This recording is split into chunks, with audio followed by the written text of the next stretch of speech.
বিদেশে কাজে যেতে নির্ধারিত খরচের চেয়ে ৩ থেকে ৫ গুণ পর্যন্ত বেশি টাকা দিতে হচ্ছে কর্মীদের। মূলত ভিসা বাণিজ্য, শ্রমবাজারের সিন্ডিকেট, দালাল ও উড়োজাহাজের অতিরিক্ত ভাড়ার কারণে দীর্ঘদিন ধরে এমনটা হচ্ছে বলছেন সংশ্লিষ্টরা। এতে ক্ষতিগ্রস্ত হচ্ছেন কর্মীরা। মাসেক রাতের রিপোর্ট। ওয়ালটন ফ্রিজ কিনে অনেকের মতো আপনিও হয়ে যেতে পারেন মিলেনিয়াল। সেরা পণ্যের সেরা অফার।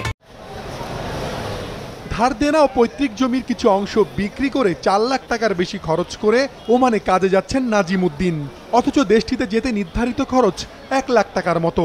নিরুপায় হয়ে বাড়তি অভিবাসন ব্যয়ের বোঝা নিতে হচ্ছে তাকে। খরচটা প্রচুর, ৪ লাখ টাকা কিস্তি, লোন, সুদের উপর টাকা লইয়া আমি এখন যাচ্ছি। বাংলাদেশ থেকে যেসব কর্মী বিদেশে যাচ্ছেন তাদের বেশিরভাগকেই দীর্ঘদিন ধরে নাজিমের মতো অনেক বেশি টাকা গুনতে হচ্ছে। কারণ বিভিন্ন দেশে কাজে যেতে সরকার নির্ধারিত খরচ ৮০,০০০ থেকে ২.৫ লাখ টাকা। তবে কর্মীদের দিতে হচ্ছে ১০ লাখ টাকা পর্যন্ত। ১ লাখ ২ লাখ বলে যাওয়া যেত। বর্তমান সিঙ্গাপুরকে তো আপনার টাকা লাগে ১০ লাখ ১২ লাখ।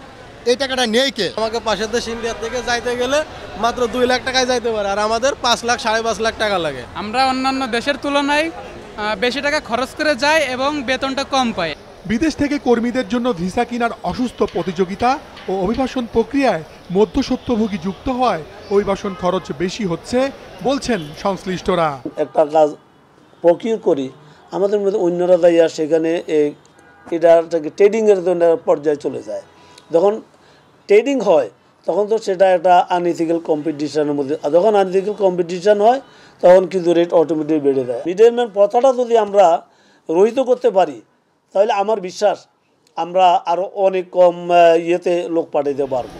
পাশাপাশি শ্রমবাজারের সিন্ডিকেট ও উড়োজাহাজের অতিরিক্ত ভাড়া আদায় বন্ধ করা গেলে খরচ অনেকটাই কমবে বলে মনে করছেন তারা।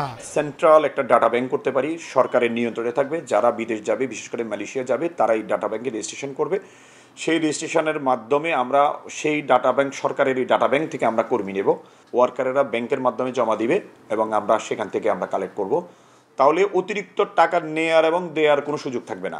প্লেন ফেয়ার আমাদের এখানে অবশ্যই কমিয়ে নিয়ে আসতে হবে। সিন্ডিকেট অবশ্যই থাকবে না, কোনো দেশের জন্য সিন্ডিকেট থাকবে না। সিন্ডিকেট শব্দটাকে আমাকে বাদ দিয়ে দিতে হবে এই জায়গা থেকে। চলতি বছর ৯ মাসে বিদেশে কাজে গেছেন প্রায় ৭ লাখ বাংলাদেশি। যাওয়ার অপেক্ষায় আছেন আরও অন্তত ২ লাখ কর্মী।